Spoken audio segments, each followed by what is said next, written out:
Hi, everybody. Johannes Keating here. I've been thinking about when it's important to give the patient space, to give them a little bit of time, space, and breathing room, to really allow their response to our intervention to really unfurl from a deeper place. That's not applicable or necessary at all times. Sometimes it's important that we keep a really um, taut focus with more rapid fire interventions to really build the kind of pressure and mobilization that is sometimes what's needed and indicated.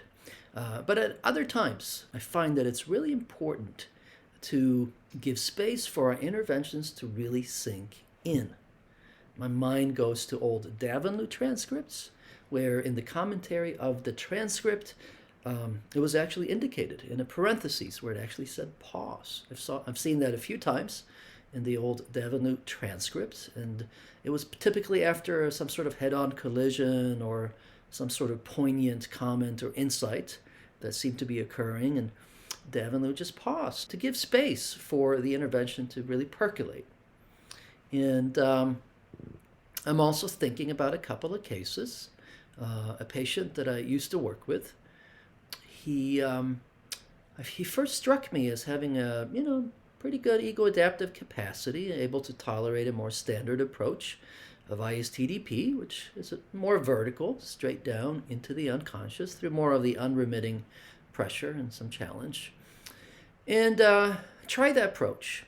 And the treatment sort of stalled out after a handful of sessions. It just didn't generate the results that you would hope for. There was some skeletal muscle tissue signaling, and it seemed like, I was dealing with a fairly high capacity patient, but something told me to slow down at a certain point when I realized we just weren't gaining the kind of traction that you would want to have. And I inquired into his headspace and what was going on, and fortunately, he acknowledged to me that he didn't feel safe with me. Now, ordinarily, if I had stayed on this sort of track that I was on with him, I would have seen that as a tactical defense in the service of emotional distancing, tactical, projection most likely, and probably challenged it, brushed it aside, and so on. But that would have just echoed the very same thing that we've been doing for a while that didn't really yield a lot of results. So I inquired into his this comment of my patient, and I asked him, if this part of you that doesn't feel safe with me, if it had a voice, what would it feel like saying? He was silent for a while. There was a little bit of that deer in headlights look, and eventually the tears just started running down his face. And he reported about a domineering father and other relationships where the other person had taken over and been domineering, and he had taken a submissive attitude and position in response. So it turned out, right, that our initial handful of sessions really had replicated that pattern. I had been more in the shoes of the domineering father. He had been more passive and trying to be a good patient and all of that. And so we really turned a corner, and the relationship was taken to a whole new level by me really beginning to give the patient space and just being quiet and letting him really come to his own sense of will and desire and priorities and actual feelings as opposed to compliant feelings and compliant thoughts. And it was a profound corrective emotional experience also.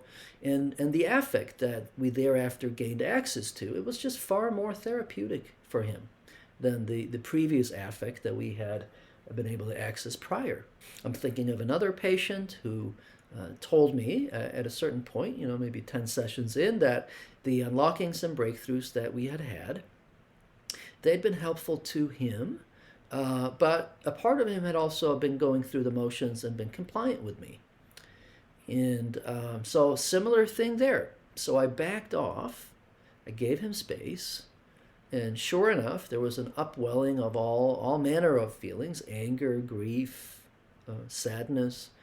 And again, the relationship was just taken to a whole new level. the sense of closeness and intimacy, the relationship building, and the breakthroughs that we had, the affect-laden breakthroughs, were just so much more therapeutic.